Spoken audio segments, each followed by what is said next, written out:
This is the Vision 79 podcast where my friend Sander and myself, Mason, discuss recent developments in our business and our personal growth. The name Vision 79 comes from our respective racing numbers. Sander's is 40, mine is 39, and we have a shared vision for success in business and our personal life. If you're new to the podcast, welcome in, and if you're a returning listener, welcome back. In either case, we hope you're able to take something constructive away from this. We have a long road ahead of us, and we still have a lot to learn. Many successful people have started from the ground up, but very few of them have documented their process. We intend to be the first to document our journey from start to finish. Welcome back. Welcome. I'm going to welcome us in with a warm Red Bull. It's 9 p.m. Red Bull Snap. Red Bull Snap to start the podcast. Refreshing. Okay. So I have no weekly updates. Oh, we got some stuff. No. I just don't have anything written down. Oh, yeah. And it's because we're a little bit delayed. And if it's past the weekend, all my podcast stuff is ready, regardless of if I've done it or not. I forget, because when Sunday happens, that's the day we record. It's done in my head. So I have no weekly updates. I didn't write anything down. But as a brief recap. Well, we got the NDA hooked into.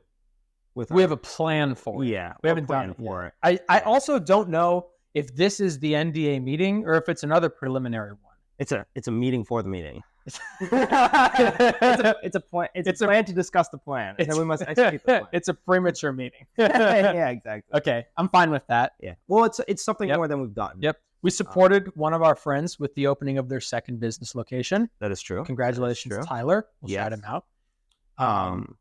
Yep. They had their grand opening. They did, which was awesome. You got to go. I was sick, which I am just coming off of my cold. I feel a little bit better. You sound. I sound like shit, but I didn't say that. Better. I do feel better. I said you sound. I do sound. That is true. That is actual. But I heard it was very busy and it was bumping, so that's great. It was packed, dude. The parking lot was. How many bartenders did they have working at? 3. Yeah, and Tyler. So 4, really. But dude, you've been to the parking lot, right? Mm-hmm. Pretty sizable parking lot compared to the first location, right? Full. Like we parked halfway back, 3 rows over in front of one of the other storefronts. Yeah. Wow. No, it was busy. We barely got bar space and we got there pretty early on, but it was a good turnout, dude. I'm excited for it. Like what, 45 feet, something like that? I think it's 42 and it's now the longest in Brevard County. Yeah. Super cool place. If you're in the Melbourne area or the Palm Bay area, check out Kraken. Really awesome bar. Yeah, cool. Awesome. Man, that's the closest I think we've gotten to an official sponsor of the podcast. It's just us promoting other people's stuff for free. Yeah. That's so funny. Well, we did some edits on the Excel. We worked with some different podcast ideas that we have for social media and promotion. Oh. We did some analytics. I did all that stuff with analytics. We found the optimum scheduling times. Yes. And I wrote out a document. Sander edits everything. I don't touch any of the software stuff because I ruined it. I recorded one podcast and deleted half the audio, so I don't do any of that shit. Sander edits everything and posts everything. And so in a feeble-minded way to try and help him, I decided to figure out how to automatically schedule posts so that when Sander makes them, he can just upload them all in one day and schedule it to be posted days and weeks in advance. And then I wrote out a document detailing how to do that for each of the apps and what the best time to post what kind of content on what apps are so he could schedule it out to be most efficient. We noticed that through our TikTok and my girlfriend's social media TikTok, we get most of the views within the first hour of posting, meaning that the hour you post it is really important. So if you're going to post at 5 p.m. when everyone's on their drive home from work, no one's checking TikTok, they're driving. I'm just kidding. Everyone checks their phone. There we go. Dude, I saw a horrific car accident an hour ago. It's because probably listening to the Vision 79 TikTok. Dude, I hope to God not. Dude, I don't want to be like, we got cars on the logo, but it's not meant for listening to while you drive. Dreaming and driving. That's terrible. But yeah, no, that's a good document that I put together. I forgot that was in that last week. Mm-hmm. It's honestly, dude, like the past couple weeks have felt so long that like I can't remember 3 days ago, let alone 5 days ago. Yeah. And you're still busy moving, so you had a bunch of moving stuff. Yeah, dude. My parents are being assholes with me moving my stuff out. Like I have a lot going on and they aren't understanding of it at all. Because when I moved, I said, hey, give me like a month or two to get my stuff out because I'm moving into a smaller place. I have a lot of shit. All right. And you have a storage unit, which you got to drive to too for some stuff. I totally get you. It's a real pain. And I've been living there for 22 years with no issue. And like now I have to get all my shit out super quick. What the fuck?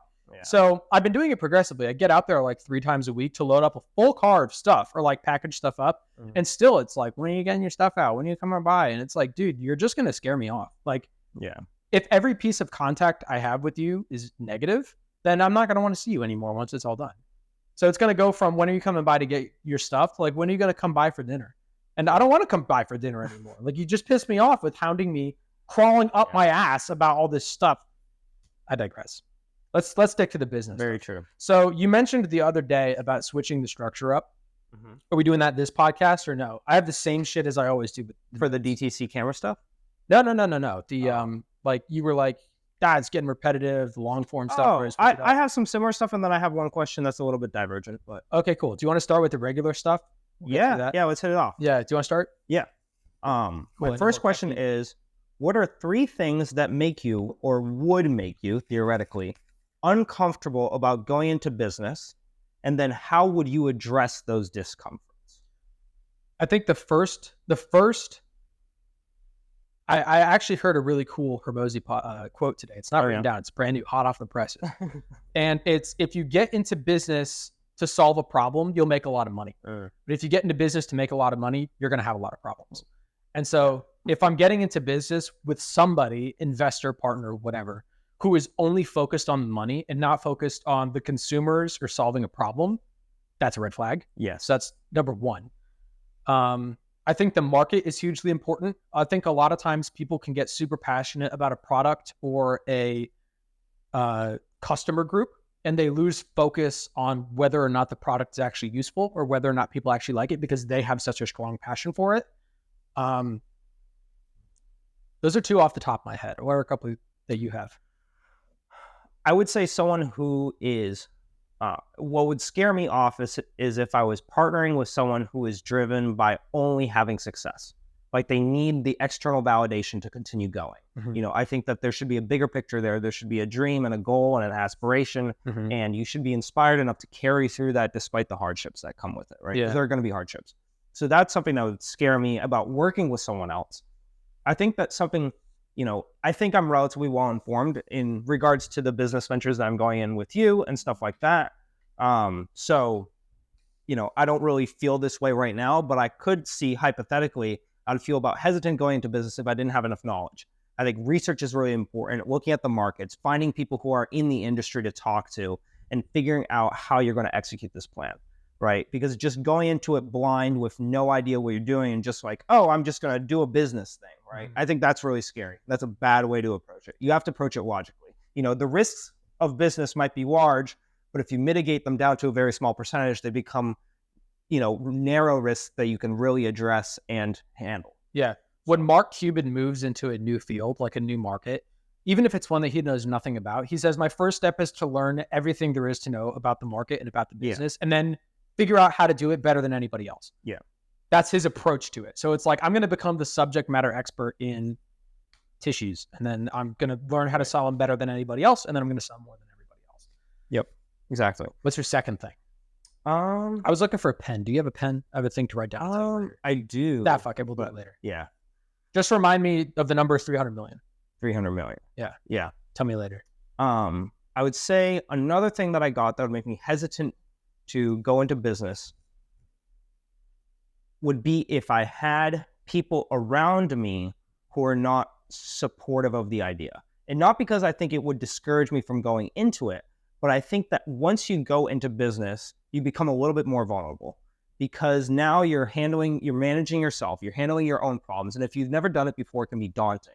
And if you don't have the people around you that genuinely are there to support you as a person, I think that would make me really hesitant to go into business because, like, what's to say that if I get into financial hardship or I'm really struggling to grow my business or things aren't working out and I have to restart, you know, it would be that much worse to have people that are telling you, I told you so, I told you it would fail, right? So I think it's important to surround yourself with like-minded people, or even if they aren't like-minded people, just people who support you and your train of thought. Yeah. I think that's really important. Yeah.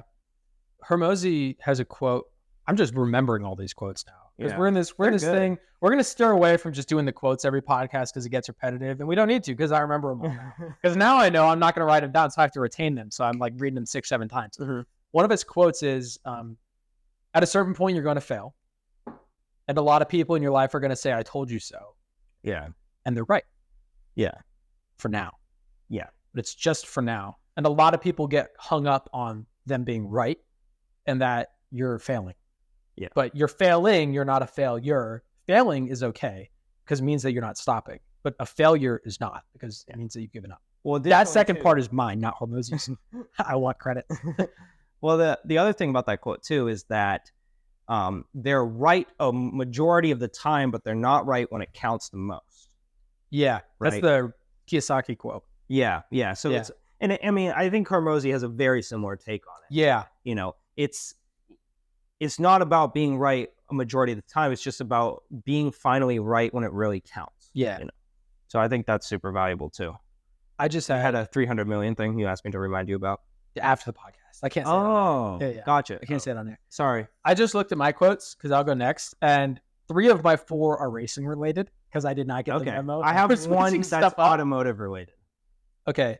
Let me do the Hormozy one first because the racing stuff is awesome. It's, you cannot live a big life surrounded by small people. And this, I was re-listening to our podcast a little while ago, and it reminded me of our first podcast where you said you cut people out of your life. And we mentioned like, oh, they know who they are. They're not listening. They don't listen to this kind of shit. They're playing video games or wasting some other kind of time. Yeah. But this quote reminded me of that because I find, especially in relationships and past relationships of mine, it's really difficult to cut people out of your life when all they do is drag you down because you care about them. And it's not wrong to care about somebody, but it's very difficult to progress in your own life if you're being held back by people who want less than you. Yeah. I would agree with that. Yeah. And I think that ties back into the point I made earlier about having people that are there to genuinely support you. Yeah. So I think that's super valuable. I heard a new quote today, which is when you start to date someone or when you marry someone, they marry two versions of you. There's the version of you today, and then there's the version of you that you want to become, and they have to be in love with both of them. Right. And I feel like a lot of relationships end because people don't articulate well who they're going to become or who they want to become, or they don't know. And then relationships end because you become that person and it's not who your partner fell in love with. Right. And people are going to grow and people are going to change. But I think that's one of the huge benefits of listening to this podcast and running this podcast is because we get a very clear picture of who we're going to be. And we can articulate that to the people around us, which will solidify them being with us for the long term. Because if they aren't interested in who we're going to become, then they're not going to be interested in us now. I hear that. I never, that was really interesting about the dating or marrying thing. I never thought of it in that way. Yeah. So that's really cool. Yeah. A lot of my relationships. Said that? It might have been Hormozy as well. I don't remember. Gotcha. That's a good quote. I really like that. I've never thought of it in that way. Yeah. I mean, but it's true though. Like when, Dude, I heard one who I do remember said it. Oh yeah. Remember, Ken McCallum said this quote. Oh. He's the leader of MI5, which is like the Irish SEAL teams. And he said in a threat briefing I heard today, he said, you may not be, as you're creating new tech, right? You may not be interested in geopolitics, but geopolitics is interested in you because China will try and steal all your shit. I thought that was cool. I remembered his name. I wrote his name down. That's the only reason I remember that. I don't like that. That's fucking terrifying. That means as we start to build businesses, like I'm already worried about China, and now we got to be even more worried about China. Yeah. They already have my fucking name. True. Anyway. I'm listening to a Sean Ramsey podcast right now with, I can't believe I'm blanking on his name, but he's the ethical hacker is like his Michael Jackson. No, I think he's an ethical hacker. He talks about Chinese technology and electronics in the U.S. And he was talking about a vacuum mop that you use around your house, and it has like a little sequence that. When you plug it in, it says charging started. And then when you unplug it, it says charging ended or something like that. And that voice activation is actually connected through a system on the mop that connects to a Chinese cloud server. Ooh. And the hacker was actually able to log onto a Chinese cloud server and activate the voice on his mop through that cloud server. I fucking hate all of that. Isn't that crazy, dude? It's like anything with a battery you got to be aware of. It's I if you just put me in front of the camera for 3 hours and just tell me to vent about foreign threats, I'll just go off. Dude, we'll have TikToks for the next 3 years. I'll talk nonstop. Okay. It's scary stuff. It's really fucking is. horrific. And Yeah, dude, I it's a asked lot. one of my coworkers today, because we got an unclassified threat briefing the other week. Mhm. Great presentation in person. 1 hour briefing. Like the woman talked nonstop, no questions, because she had to get so much content. And I asked my coworker today, I was like, dude, I have to get one of these presentations to show my friends and family, because only people in defense know about these things, and everybody should know about these things, especially Super scary. Yeah. And very real too. Very Dude, real. more That more same than we guy, know. he has a website where you can type in an email or a website address that you own, and it will show you different threats and where your data has been leaked and what data has been leaked. Yeah. So I typed in my email, and I had like 6 critical leaks, and I had like Is it username. because all your passwords are the fucking same?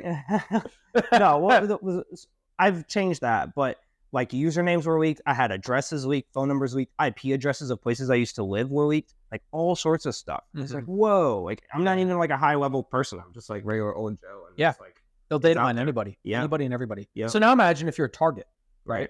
If you're a business person who's on the leading edge of tech, if you're in politics, if you're in defense, like fucking, like once your name is a target, like all the information they already have on you just expounds. Yeah, Right. exactly. All right. What's your next quote or question? Keeping it whatever it in is? the business theme.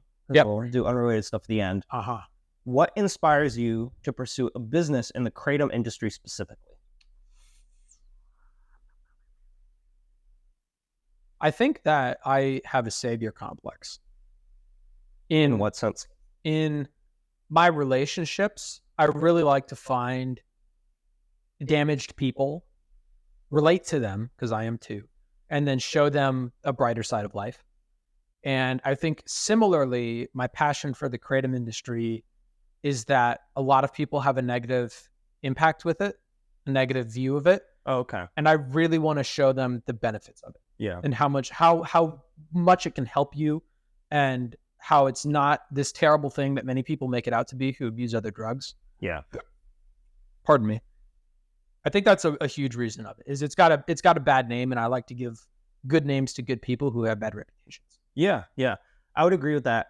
I would say too, I've seen it do a lot for me personally in terms of focus and energy. And also I had a lot of shoulder pain a while back. And so I started drinking kratom. I actually started drinking red just to get rid of my shoulder pain and stuff. And it really helped me. And I met a lot of other people who also had like joint pains or like had previous addictions that had used it to get off of those other drugs and stuff like that. And so I've seen it do a lot of good for, many different people around here in the community. And so I feel like getting into that industry, on top of being something fun and enjoyable, could actually really help people and give a good reputation to something that I think is a great product that might not necessarily have that good reputation today. Yeah, I agree. I think there's an added bonus with the kratom industry, which is it's drank communally. Yes. So you go to a place to connect with other people over a drink, not like an alcohol bar. No. I feel like a lot of people go to an alcohol bar to get lost and share their problems with people Yeah. who also have their own problems, and then they wallow, because alcohol is a depressant. Kratom is a stimulant. It's not. So I feel like a kava bar is a place where you can go to feel better and solve problems, as opposed to a place to go to feel sad and wallow. And I really like that aspect of the drinking community. Yeah, I was thinking about that yesterday, actually. I went to Leaf Bahana, and I had a little straw wrapper in my hand that I was going to throw in the trash can.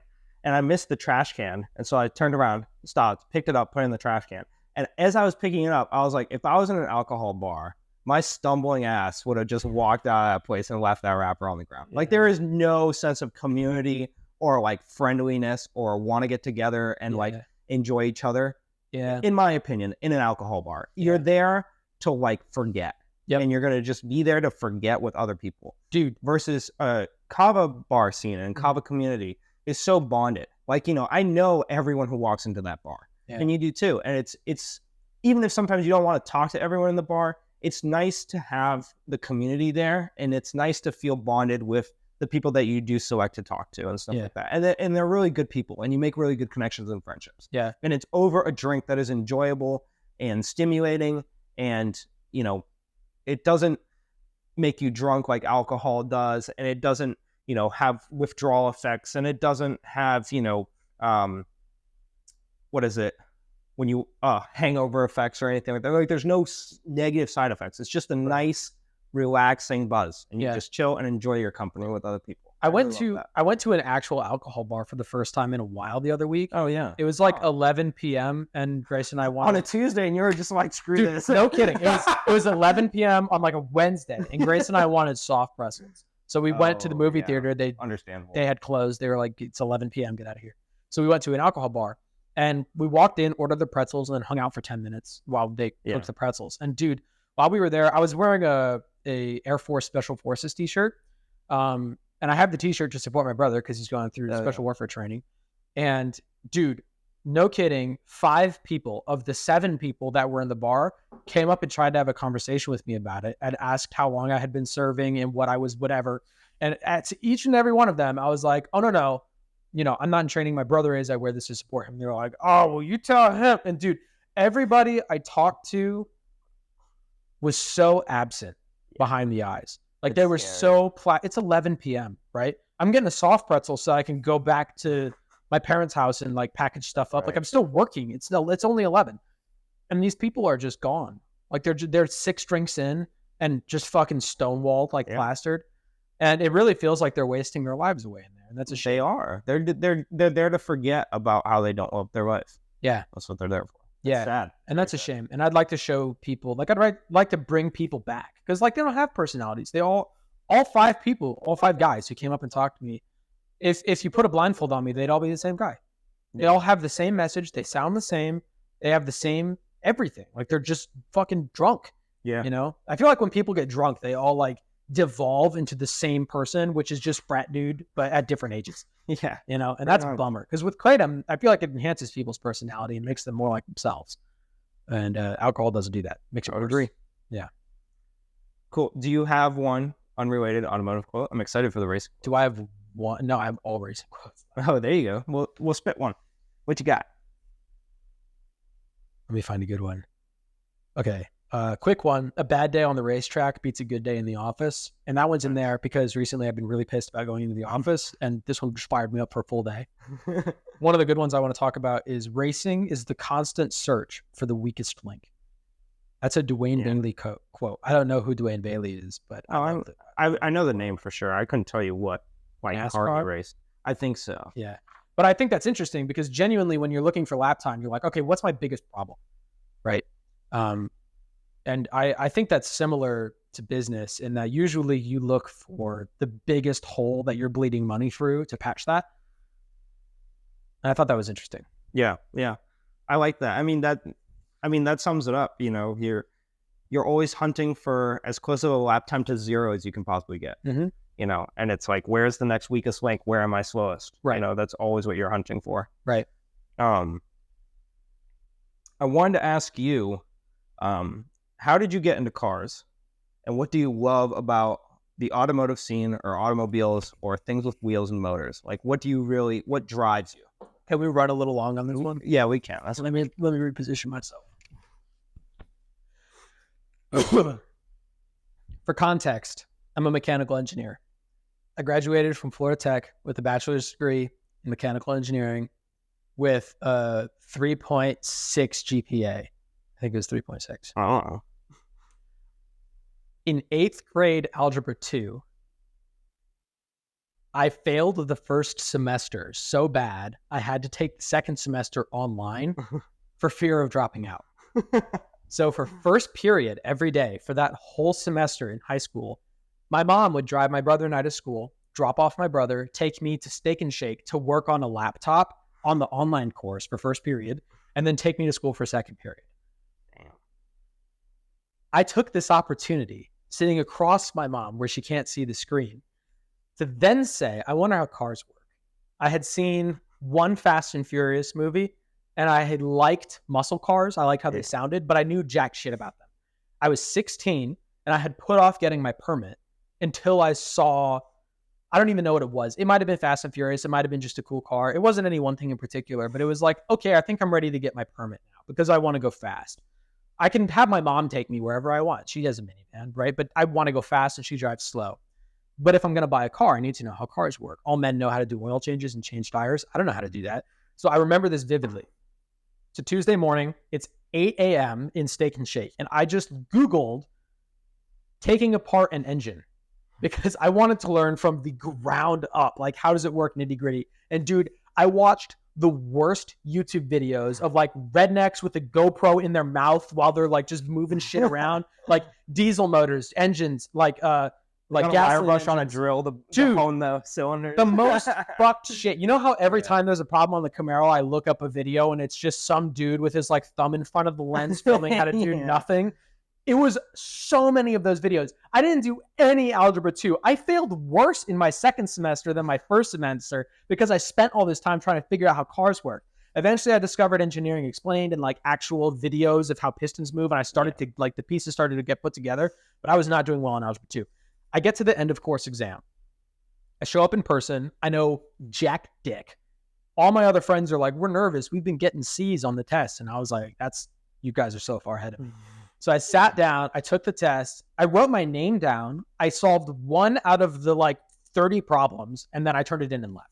Because I was like, there's no way I'm passing this, right? There's no fucking way. I tried, but I couldn't. Like you remember in partial differential equations where we like wrote shit down and we were like, oh, there's no answer at the end. Dude, I cheated on all those. I tried, but like after 6 steps, I was like, whoa, I don't know where to go from here. Dude, I did that and I turned it in. I was like, there's no way I passed that. So I walked out and everyone else was saying the same thing, but they didn't know what I knew, which is that I knew less than them. Mm-hmm. So the semester wraps up. I'm preparing myself mentally to retake Algebra 2 and hang out with all the kids a year younger than me when an announcement's put out, which is this year, the school board decided to make the end of course exam 1 step more difficult.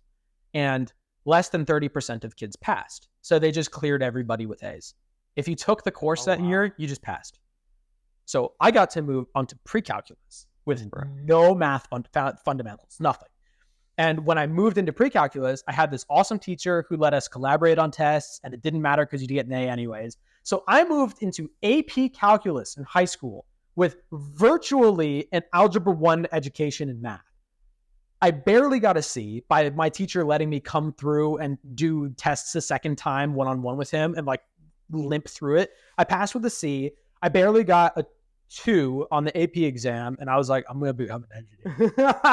And my math teacher was like, what the fuck are you talking about? And I was like, I got into Florida Tech. He was like, you cannot go there. They will eat you alive. You'll have to drop out in 1 year. And I went anyways, and I fucking made it. So like, that's my success story. Like, if you're having any doubts, you can do it. But that's how I got into cars. And so as I started to learn about them, I started to get into muscle cars and watch Fast and Furious. That was a huge part of me getting into it, is I loved the muscle car part. And funny enough, I started out with a love of muscle cars and a hatred of JDM cars. And I was watching Street Speed 717 for a while. He had the brand new C7 ZR1 and the McLaren something. And I was watching all his videos for the Corvettes until eventually I realized I'm only clicking on the videos with the McLaren, but that's weird because I hate Euro cars. And I'm like, holy fuck, am I gay? Am I now watching the porns for the big cocks and not the girls getting drilled? What's happening to me, right? And then I realized, I actually like supercars more than I like muscle cars. That's interesting. So I got to really pay attention to how my tastes evolved away from muscle cars and into, how fast could cars actually get? And then that devolved into racing, which is how fast can you make any car go around a corner and how do you set up cars for it, whatever. And around then is when I met you, because my friend at the time was really into street builds. He was like, how fast can I go on the highway? And I was like, let's build a rally car and go racing, or let's build like a kit car, like a kart and go racing. Yeah. And he didn't want to do any of that. And so we eventually stopped hanging out, which is a bummer because we had built this 900 horsepower Lexus together and I never got to drive it. But then I started hanging out with you, and you're actually into racing, which is what I wanted to do in the first place. Yeah, true. And now I'm getting to live that life through you. But what got you into cars? I'm done. That was 10 minutes of me talking. Well, it's interesting you bring up Fast and Furious, because I actually got shamed for trying to watch Fast and Furious by my mom, because I pulled up one Fast and Furious movie, and it was like 3 minutes in. And of course, they got the grid girls out there in bikinis doing the street racing things with the flags. And my mom walks in, and this is the time I was just getting into karting. I was just starting to kart race indoors. So I was like maybe 11 or 12. Mm-hmm. And she came in and she was like, if this is what you want out of racing, I'm not going to support you. Oh. So I watched 5 minutes of one Fast and Furious movie, and that's all I ever saw. But you saw Tokyo Drift many years later on my own time. But I never really got any Fast and Furious influence. I was always into wheels and cars. I had a electric train, like an older Lionel. I had a Lionel and a Marx. You are 80 years old. They are old stuff. Marx is like an old train company. But I had this 60s Marx and this like 80s Lionel train I would set up on a track. And so I always loved things that moved, and was always into bicycles, specifically vintage bicycles. My dad got me into that. And I started karting when I was around 11 or 12 because I just loved watching racing. I'd watch a lot of older racing. I watched every single Netflix documentary that was available on cars. I got every single racing game you could possibly get for the PS2 and PS3. I loved it so much. Friends would call me up and they'd be like, hey man, I'm playing Need for Speed Hot Pursuit and I can't get through this one event. Can you come over and help me? And I'd beat it every time. Dude, I was that with Forza Horizon with my friend. Dude, I can remember the second I got into racing compared to street cars, though. I watched one video. It's not even 2 minutes long, and I bet you know what video it was. If you think about it, it's a racing video. What video did I watch that got me into race cars? You know what my favorite car is? My favorite race car of all time. I would assume it would be... It's got to be an F1 GTR just tearing it up. My favorite race car. Oh, race car. Do I not know it? Oh, is a Senna video? It's the Senna Monaco pole lap. That's a killer. The onboard. I saw that video. I watched so much Senna onboard when I was younger. I saw that video once, and I was like, I don't want to drive on the road anymore. Like, all I want to do is drive race cars. So I tried to convince Shaw. I was like, dude, we're going through engineering. We can design a carbon fiber monocoque. Like, we can invent autoclave space and stuff. We can make it road legal too. And he would not bite on it. But that video is what fucking got me. Yeah. That's a great video. Mm-hmm. I used to watch a lot of like old Colin McRae rally stuff. I don't know if you know Colin McRae, but he was a really rally legend. Yep. And like his stuff was just mind-boggling. Yep. So I watched a lot of his stuff. I watched a lot of Senna onboard. That was Group B, right? Yeah. Correct. Yeah. Well, he was before Group B too. He raced some other series too. But he was in Group B, right? I believe so. I think he died in Group B, and that's one of the reasons they changed the names. But he was racing before that too. Like he used to race like a Ford. He used to race like the F1600, I think it was. It was like a small Escort. Got it. It was 1600cc Escort. He raced a bunch of stuff. Yeah. But I started karting, did indoor karting, and progressed through that relatively quickly over the course of several years. And then when I was about 15, when I was 14, I raced my first outdoor World Formula car, just 4-stroke, single-speed kart outside. And I was actually leading the endurance race, but I wasn't really physically strong in any sense at that time. So I actually ended up going through a corner, and I couldn't turn hard enough. Mm-hmm. And so I actually hit the barrier. So I crashed out my first race, bent the chassis, bent the spindle, bent the wheel, whole bunch of shit. So that was a fun day. How far into the race were you? It was an hour and a half long endurance. I think I was 50 minutes in. So you just got fatigued? Yeah, I just got fatigued. I thought you were leading for 3 corners and then hit the wall. No. I was leading for many, many laps. Got it. I just got tired. Got it. I saw some of your YouTube videos. I saw the one where your chain broke. Oh, yeah. There's a few of those. Yeah. I started a while ago at work. I got bored and I went back to like the very beginning of there's actually the first World Formula test days on there too. I saw that. From way back when, yeah. Yep. That was a practice run before the actual race. Yep. I recall. You had 2 videos practicing, I think. Yeah, maybe. Yeah. But that was super fun. And then I eventually got my own single speed outdoor kart, just a tag kart, 2-stroke. And then I went into shifter karts, which are 2-stroke, 6-speed manual go-karts, and did a lot of racing around the country and stuff like that. But my interest in automotive has always been there.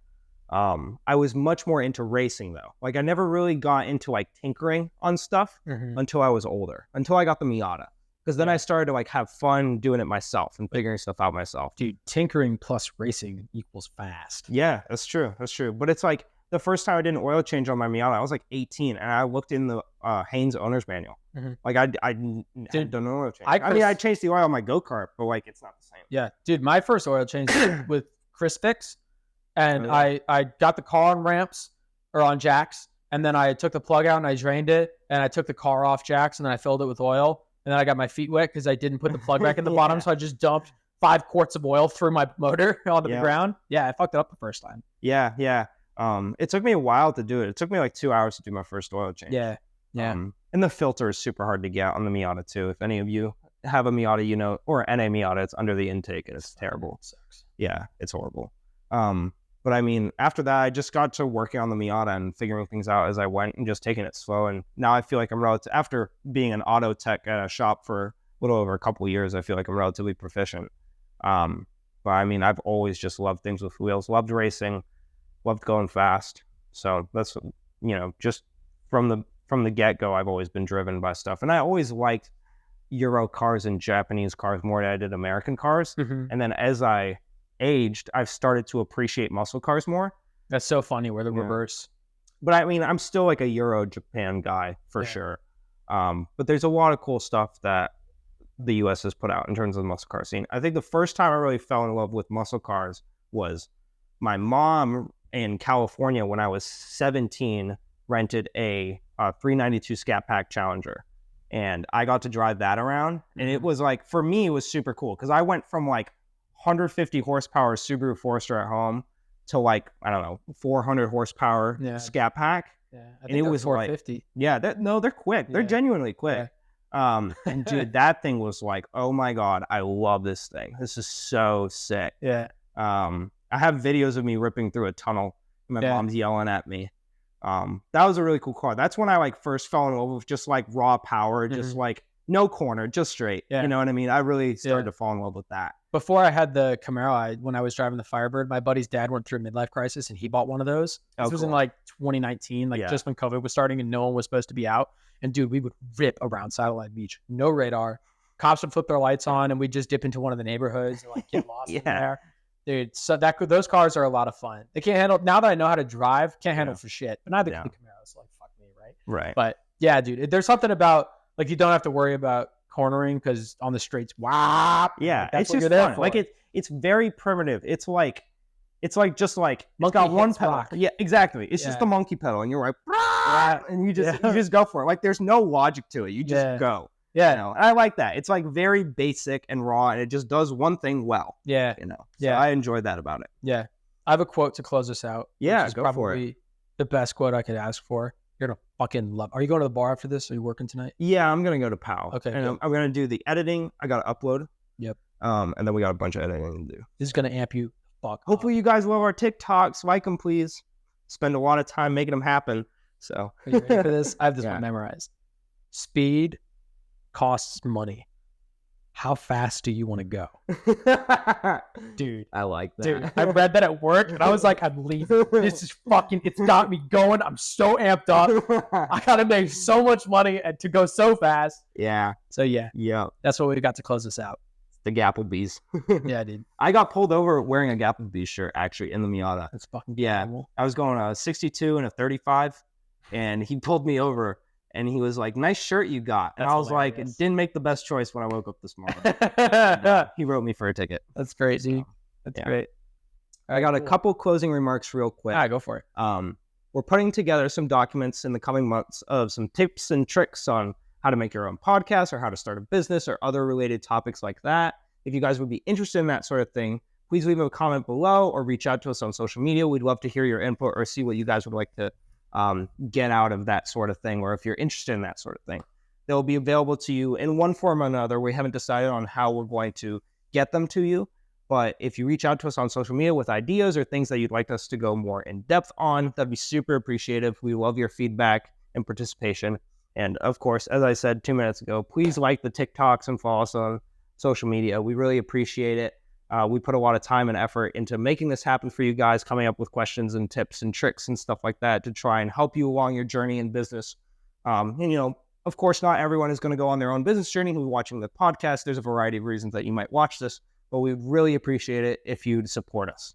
So, yeah, those are my quick closing remarks. Essentially, the reasoning behind these documents is to show how we're tackling our business journey, what we found works and what doesn't. It's difficult.